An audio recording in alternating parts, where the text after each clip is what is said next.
Welcome to the start of this week's reading vlog. So I have a presentation this afternoon that I'm avoiding, so I'm going to film this vlog clip. What am I reading?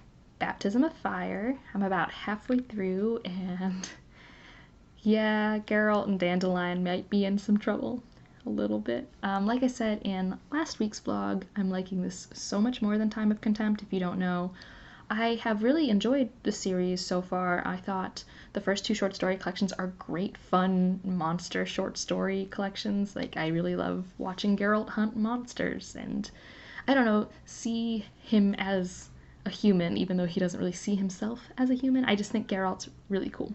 But then I read Blood of Elves, which starts the whole series, and I thought it was good, but it was a very starter book. Not much happens. Kind of get to see Ciri's interactions with Yennefer and Geralt. And then Time of Contempt just completely disappointed me. Also, a cat is coming. Yep. He's learned new tricks. Come here, Fuss. Oh, okay. Oh, I just had my flu shot, so that arm hurts a little bit. Get your flu shot.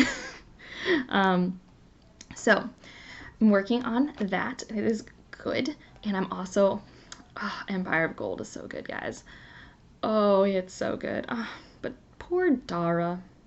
So if you don't know, the series has 3 characters. One of them is Dara. And poor Dara has been treated poorly his whole life. And he's lived a long life. And it's just sad. And he also just makes really, really bad decisions. Like, I understand them. They make sense. But they're bad decisions. And I feel bad for him.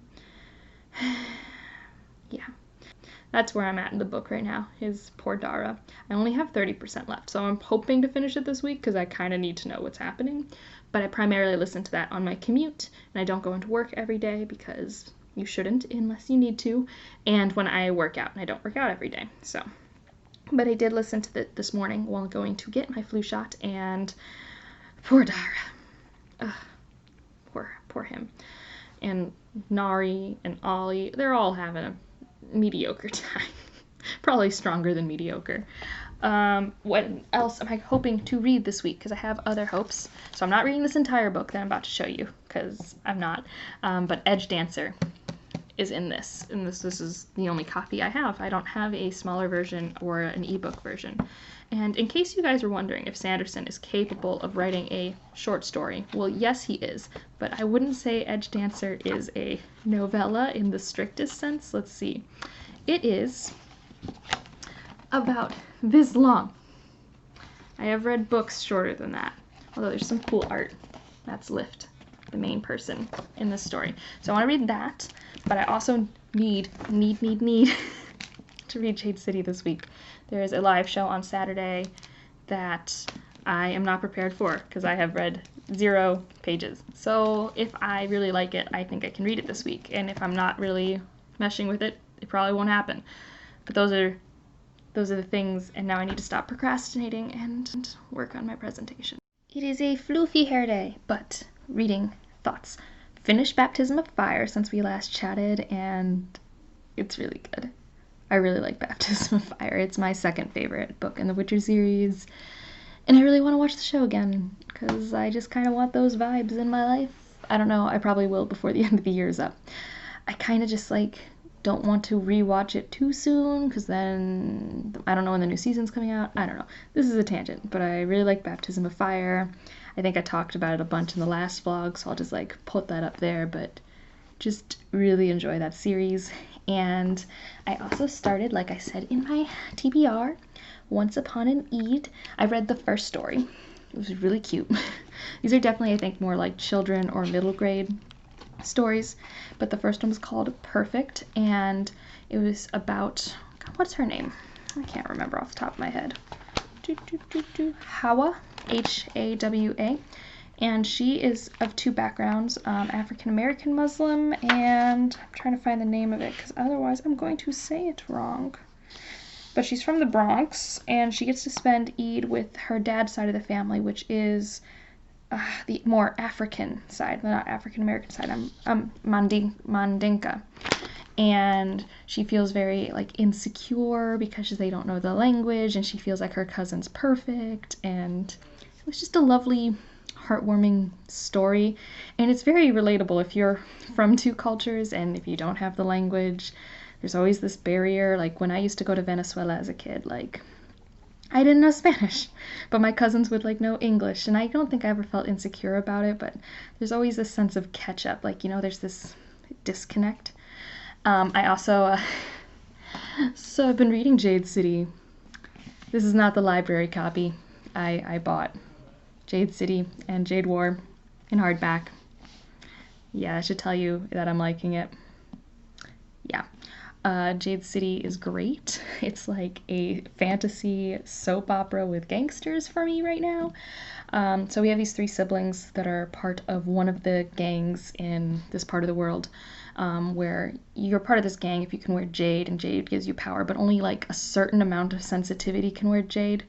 If you are too sensitive, jade will be like overdosing on a drug sort of thing, and some people are just inert. They won't respond. But these clans are clans that actually helped the revolution and freeing of this area. And so these 3 siblings are part of one of the clans, No Peak. And we have Lan, who like is only in charge because he's the oldest, but he also is the most level-headed, but like has a lot of imposter syndrome. You have Hilo, who is like a lot. Hilo's a lot. He's what's called the Horn. He's basically the right-hand man. He's the gun. He's the violence. He's in charge of all of that. And he is a very passionate, protective, aggressive human, and I think I like him as a character that exists, but I don't know if I approve of him. I don't know. It's interesting how I can understand him when we have his perspective chapters, but then when I see other people seeing him, I'm like, boy, you have issues. You have so many. And then there's Shay. She's awesome. I think Shay's my favorite. She is the sister, the youngest, but like very close in age to Hilo. And she's very good with numbers, really good with business. She actually went to school outside of this region and actually kind of wants to separate herself from the clan. So these are our 3 like characters we're following while there's drama and gangster stuff, and it's great. This is a weird hardback for me. It like even has like the barcode on the back. It's very odd, and like it only says Jade City on the side, and I noticed that the sleeve is softer and not as glossy as the Jade Ward one, but I kind of like it. It's very soft. I'm just wondering if this was like a really early printing of the hardback that they found in the back of a closet somewhere, but that's okay. I'm fine with it. But I'm having a great time. And updates on my sweater is that it's now looking like a sweater. I still have to tie in ends and add like pockets and the edging, but it has sleeves now. I don't know if you can tell, but it has sleeves. It's great. I'm very proud of myself. And once I finish this in probably a couple days, I got the pattern to the Chris Evans sweater. So I'm going to make that. I have not knitted in a very long time, but I'm feeling adventurous. So that's all that's really going on. Oh, yeah, I'll talk about it in the next clip. Empire of Gold's happening. I only have like 3 hours left. Yeah, there's a lot. There's a lot. There are very few moms that I hate as much as the one in this book. But I do think I was right about some of my predictions, and I'm very excited to see what plays out here. Hopefully I can finish it tomorrow, because I'm going to the gym tomorrow, so that'll be good times to do it. And if not, I'm just going to play it while crocheting or something, because I need to finish it. We are in the end game, and it's really good. Highly, highly recommend that. And yeah, now tonight I'm going to go watch Great British Bake Off with some friends. I already watched the New Boys episode, episode 7. That last scene. That's all I'll say. It's just, I mean, the show is, I think it's always been political, but it's extra political this season, which I haven't actually minded for some reason, but this last scene actually just didn't remind me of any of that nuance. It reminded me of a very campy sci-fi movie that my dad traumatized me with as a kid, and I'm not going to say it because I don't want to spoil the episode, but if you know about this sci-fi movie that I'm talking about, you probably have already made the connection yourself. And yeah, and tomorrow I'm going to make a pumpkin cheesecake. I'm just full of fun things. Hopefully, maybe if I remember, I'll vlog baking this cheesecake. But I'm really bad at vlogging baking because I already only have like 2 hands and I want like 5. But yeah, I will check in as I have read more.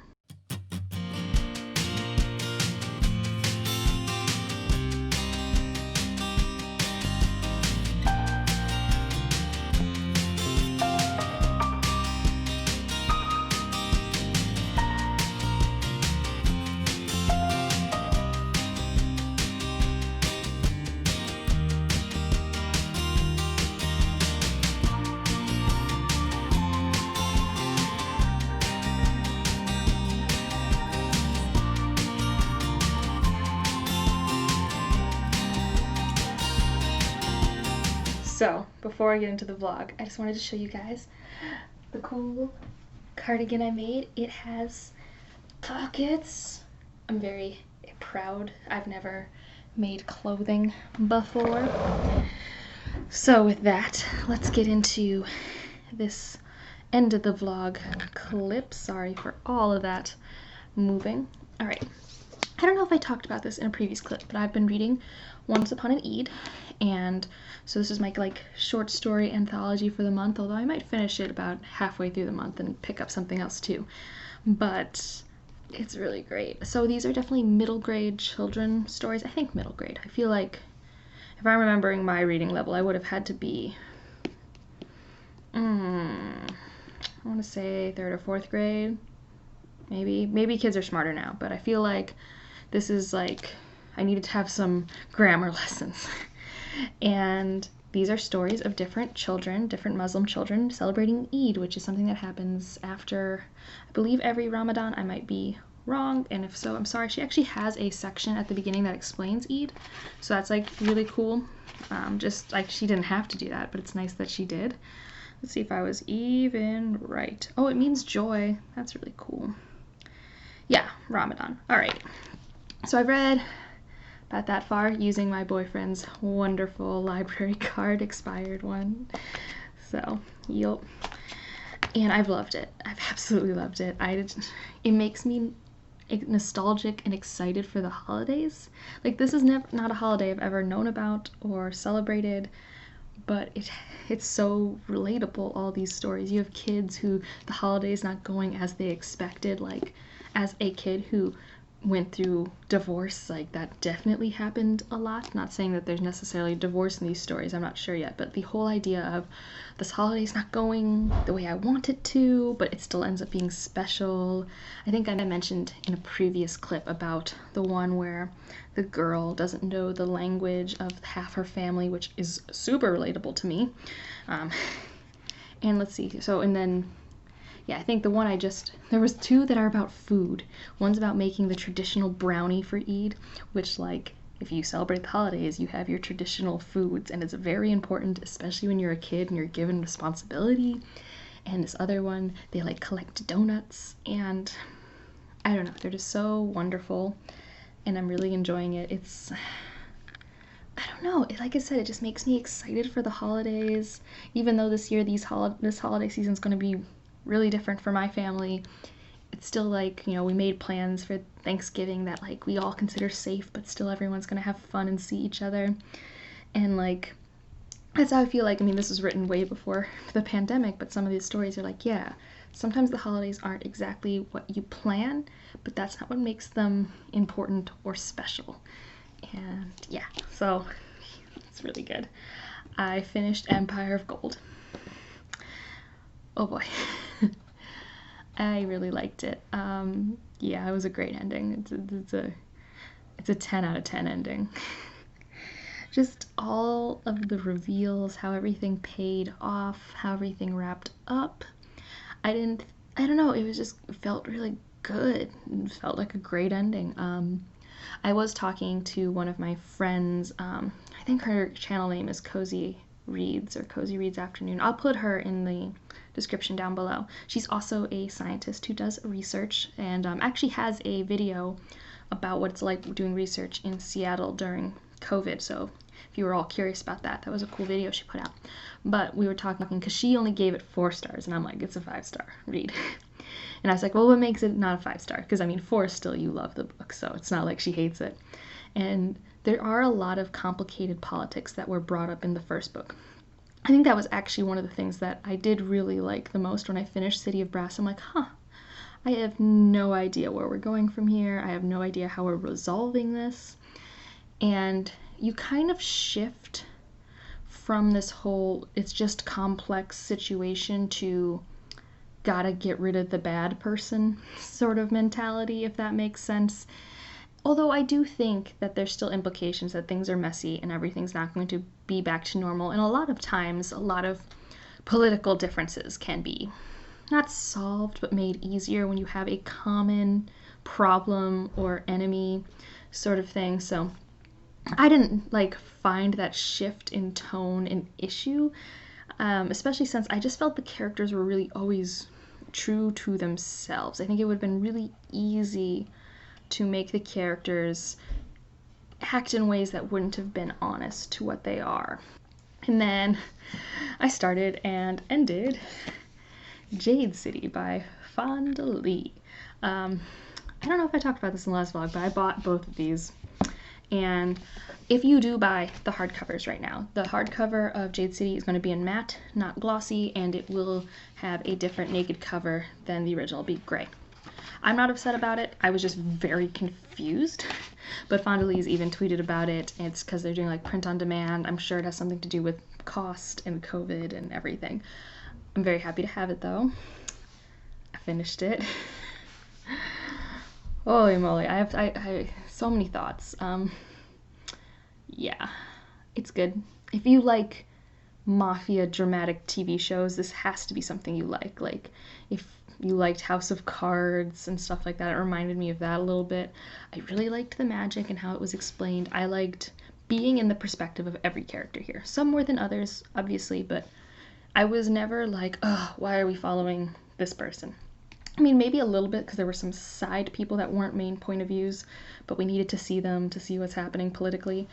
But it was great, and I really, really liked the themes. I really like that Jade is, it's never called a drug, but it is. It really is, and some people just have a better tolerance for it.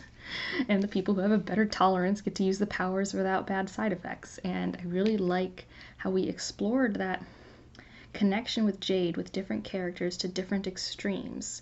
And of course we have the turf war and things like that, and there's a lot of political discussion of globalization versus isolation. There's the whole idea of, well, they're going to get stuff anyway, so we might as well profit, and blah blah blah. But there was just a lot that this does really well. And like Empire of Gold, characters stay true to what you are given with them. Like, you I think Hilo is a character in this book that is so interesting to experience. Like, some people love him. I love that his character exists. Would be terrified of him. He is such a passionate, crazy individual, and he's insane. So the characters all gave me really great investment. I think there was a lull in the middle somewhere where I was not as invested in the plot, which is crazy because like some crazy stuff happens in here. But like as I got to the end, I was just like, but I really liked that narrative progression. Like, I do see how everything had its purpose and why it was shown to me when. So like I actually don't think I would change anything, even though there was some like pacing like lulls, but that was like fine. I don't know. And I'm holding this book and I love it, and I have Jade War on my shelf. There's no universe in which I'm going to wait to read Jade War and not have to reread these before Jade Legacy. It's gonna happen. So. And so yeah, that's the end of this vlog. Hopefully editing me somehow put my pumpkin cheesecake footage in here. I did try to like do it, but goodness, those people who make those like cooking video things, they need more props because it's so like hard to remember to film things, and then like I'm like in it, like I was like, my phone's over there, I'm trying to listen to an audiobook, and So that's the end of this one. I hope you enjoyed your time. If you made it this far and just want to leave an emoji or want to say words, pie, because pumpkin cheesecake pie, because I'm basic and it's fall. And like if you liked it, subscribe if you want to, and I will see you in the next one.